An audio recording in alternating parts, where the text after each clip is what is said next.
Cyberpunk 2077 is, at its core, a deeply sad game that is wrapped in chrome and a bunch of really cool moments. The characters in this world all pretty much fall in one of two categories: those who are struggling to get by and those who don't need to struggle to get by because they sold their soul. Every story beat is punctuated with this overwhelming sense of apathy and stress, despite the fact that technology we could only dream of is commonplace, or possibly because of that. For the regular people, they deal with gang violence, hard working conditions, poverty, sickness, drugs, and so on, and the wealthy have their own mortality on the back of their minds at all times. While extreme wealth inequality makes the rich basically untouchable by anyone except for other rich people, intercorporate conflict is very commonplace. Assassination attempts between corporations are so frequent that it's always a concern. And permeating through the screen throughout the game's entire runtime is this feeling of too far goneness, where no matter what happens, nothing that you or anyone else can do will change the world and the systems that built it up. The only thing that you can truly save in Cyberpunk isn't the world, but rather yourself. But how did we get here? How did we hit this point of no return and pass the threshold to dystopia? Well, it all started with the collapse of the United States of America. In Cyberpunk lore, the first major difference between the game's history and our history takes place during the Cold War, when what is known as the Gang of Four is established. The Federal Bureau of Investigation, the Central Intelligence Agency, the Drug Enforcement Administration, and the National Security Agency all joined forces to establish a deep state government cabal with the intention of manipulating the United States of America from the shadows in order to enrich both themselves and their corporate benefactors. Through planting evidence, misinformation, blackmail, and just straight up sabotaging other countries, the Gang of Four would try to destabilize pretty much every other nation on the planet. The CIA started arming Central and South American cartels to meet this end. The Organization of American States, which is basically the Western Hemisphere's European Union, condemned these actions and in return cut the United States off from the Panama Canal. To rally the public to the cause and pretty much force the president to be on board, the Gang of Four started fabricating stories about there being so many drugs coming into the country from Central and South America, just all of the drugs, and thus started the First Central American War. When people started trying to fact check or protest this war, they were simply labeled enemies of the people by the FBI,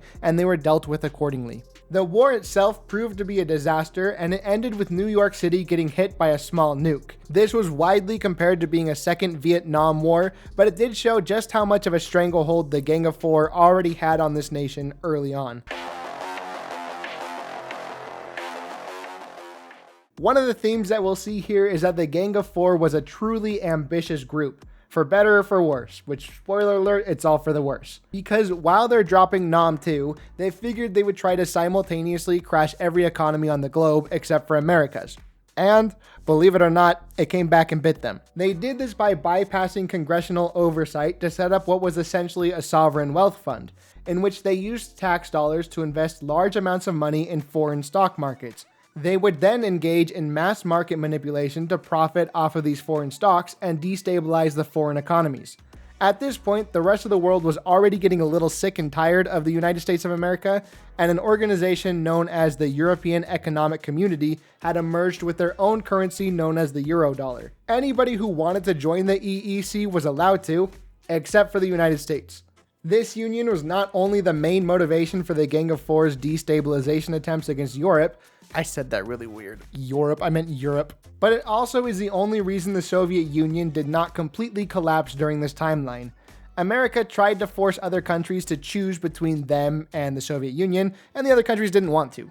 But going back to the foreign stock market thing, the European Economic Community spent several years investigating the fishy stock market activity, and in 1994, they released damning evidence that it was all being conducted by the United States government. Seeing this info out in the open caused most of the world to cease trade with the US and sell off their treasury bonds, which incited a global economic crash and put the United States into a deep recession. The crash of '94 was so bad that it caused the homelessness rate of America to increase to 1 out of 4 people. Several cities and local governments across the country just collapsed. This in turn caused tight-knit communities to form. Some of them were nomads who mostly kept to themselves and worked together for their own survival, but some were these groups called booster gangs, which were focused on doing crime to survive. The United States military was deployed all across America to keep the peace because governmental officials were being killed on site. In August of 1996, the president had the audacity to hit the campaign trail for re-election and was promptly assassinated in California. His vice president, named Harold Harrison Hunt, was sworn in. One small but very important fact about Harold Harrison Hunt is that he also happened to be the founding member of the Gang of Four. President Hunt established martial law, which consisted of a shoot-on-sight demand if anyone was out past curfew. To supplement the armed forces, megacorporations sided with the government and supplied their own paramilitary groups. Which I want to take a brief moment to recognize how insane this is.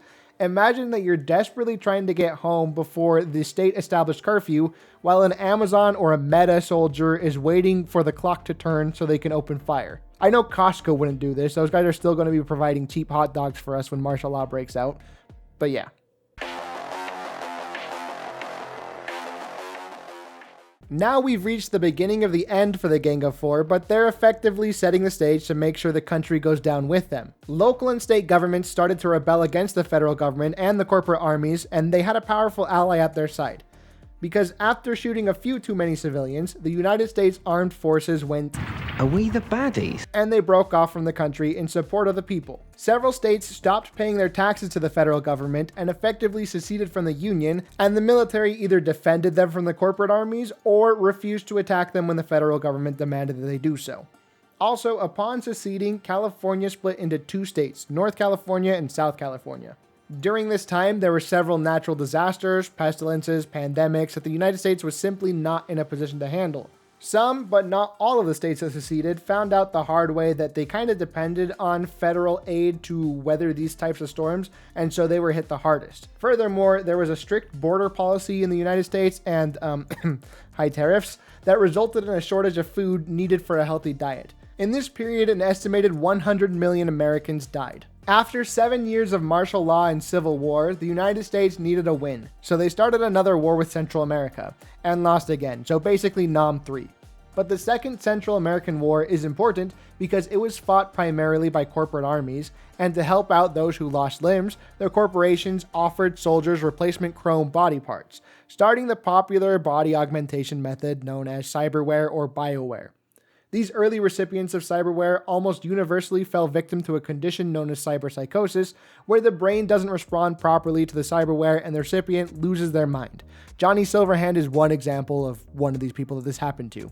In 2003, an investigative reporter by the name of Tesla Johannesson managed to get his hands on documents revealing the existence of the Gang of Four, as well as names of those involved, and he released it to the world. He was found and assassinated by the NSA shortly thereafter, but the job was done. The country rallied against the government, violent mobs stormed the Capitol, and many of the Gang of Four members, including President Hunt, were executed. At this point, the United States had very clearly fallen from their height during the Cold War, but they had further to fall still. The collapse of America was a lot more than just the government going. It was a perfect storm of a bunch of factors that kind of fell into place at the worst possible time. So let's talk about some of those other things. In 1994, Night City was established. This was created with the intention of being a capitalist utopia, with the people shepherded by the corporations that helped fund the city.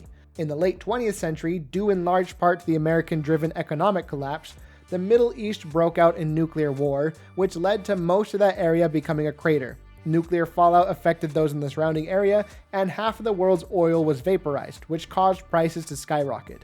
In the new millennium, fires broke out across North America, made much worse by heavy winds, wiping out a ton of crops. A new plant virus emerged and wiped out even more crops, which caused severe food shortages. Another major factor in setting the stage for Cyberpunk is that the economic crisis, oil shortage, and food shortage caused most small businesses in America to go bankrupt. The Arasaka Corporation from Japan saw this and invested a ton of resources into America. They swooped in and bought up most of these failing businesses and provided jobs to alleviate the monolithic level of unemployment. Because of this, Saburo Arasaka was regarded as a hero to the American people, willing to step in and do the things that the government would not do. And while it was definitely good for short-term relief, it ultimately contributed to the elimination of the middle class in America and gave a clear path forward for a corporate-run country.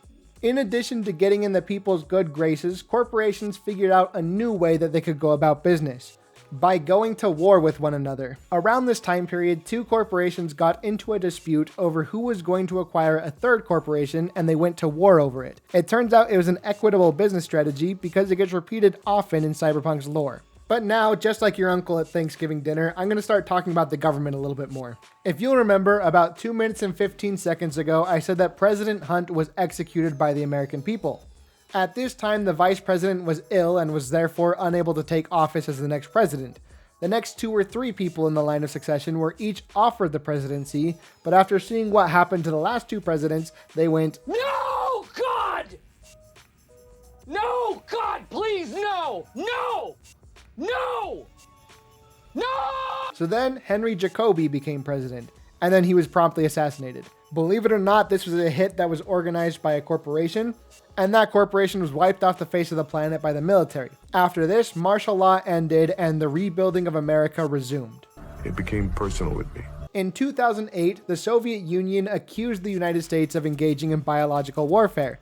The United States said, "Nuh-uh," and then bombed one of their weapons facilities to prove that they didn't do it, I guess. Since the Soviet Union was allied with all of Europe, the Europeans dropped a giant boulder from orbit and destroyed Colorado Springs, which ended the conflict before it could escalate any further. The very next year, the United States attempted to seize control of the Crystal Palace space station, which is one that was primarily used by nations that were part of the EEC. This plan was thwarted, and as a warning shot, Europe once again fired a rocket at America, this time purposely hitting just off the coast of Washington. After this, the United States kinda got the hint that they were no longer the most powerful nation on the planet, and they stopped antagonizing everybody else as much as they had been, because they did not want to get blown the frick up. The next decade, while a little uneventful, had a bunch of small things that happened that were pretty cool technological advances.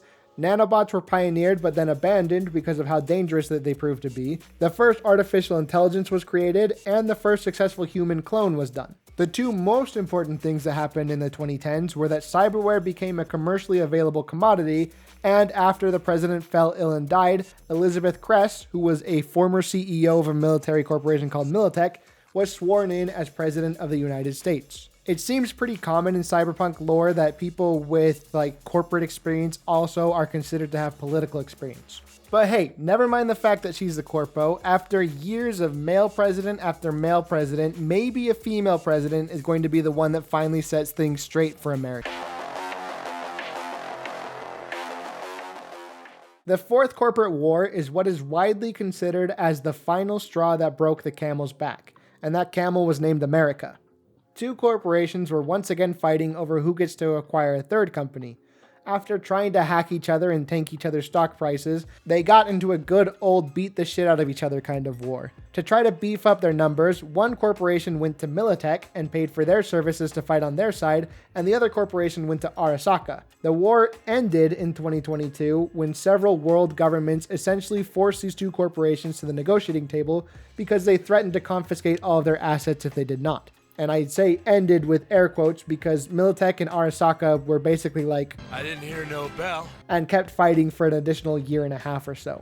Arasaka had a powerful weapon in their hands called the Soul Killer, which they stole from another corporation. The Soul Killer was a program that allowed them to extract the consciousness of anybody connected to the net, which left their body a soulless husk and their mind trapped in an Arasaka server so they could torture and or interrogate them whenever they felt like. They did this to several Militech hackers and at least one government official. Most of the fighting between Militech and Arasaka was done on American soil, which ravaged the country and caused millions of civilian casualties.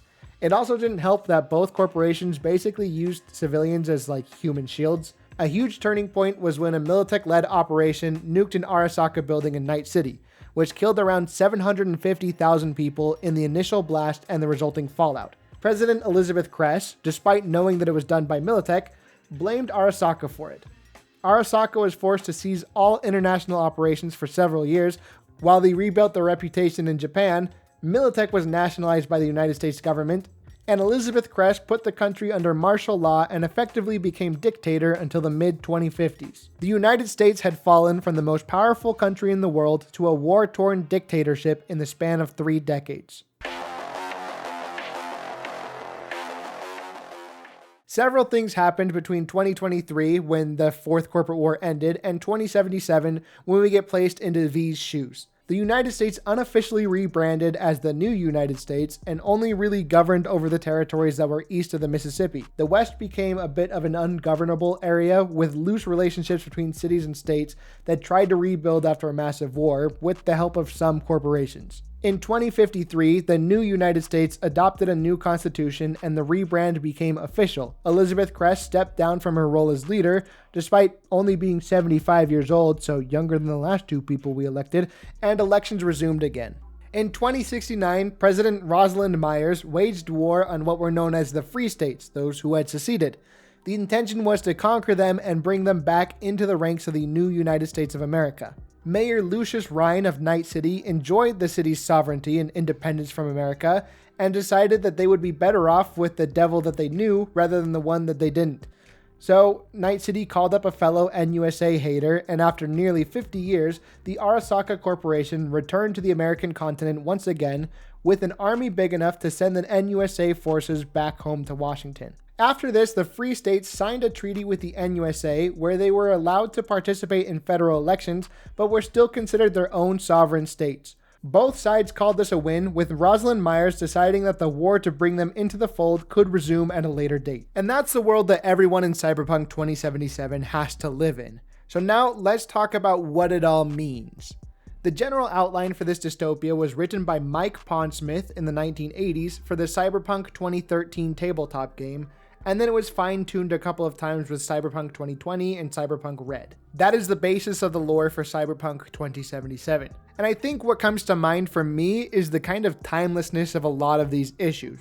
Because back in Pondsmith's youth, he witnessed the effects of America losing a war and granting a lot of power to corporations and the wealthy. These things seem to have been pretty fundamental in shaping his world building for Cyberpunk. The original world of Cyberpunk is defined by money, power, and corporate excess and its effects on normal people. Because most of the problems outlined in this video can be traced back to a corporation having access to a politician or vice versa, and they make a shady deal or two. It seems to me that what Mr. Pondsmith is trying to communicate with this world is that in a society that grants corporations a bigger voice than the citizens, the dark future depicted in these games is a matter of when rather than if. One thing I want to point out is that I do think an analysis video on the failures of America in Cyberpunk almost feels a little antithetical to the way Mike Pondsmith does things, because he has said in the past that he puts his politics into the world building so people can see things from his point of view without feeling like he's preaching to them. Playing Cyberpunk 2077, it's pretty obvious that you live in a failed society, and through context clues you can derive that it is traced back to corporations, but laying it all out as it appears in the books that he wrote makes it a little bit more blatant. But rather than ramble on and try to put words in his mouth or have a "the curtains were blue" moment, I just want to close with two Mike Pondsmith quotes. The first is, "Cyberpunk was a warning, not an aspiration." The word "was" is incredibly haunting in that sentence. The second quote is that Cyberpunk is a story of what happens when power, money, and ruthlessness combine. Of what happens when the America you think you know morphs into a tyrannical state that combines the worst of corporate excess with the worst of authoritarian tendencies. It's time to wake up and to face down the people who want in the end to enslave us all. With all that being said, my name is freaking Nick, and I'd like to thank Google for giving me a platform to talk about this.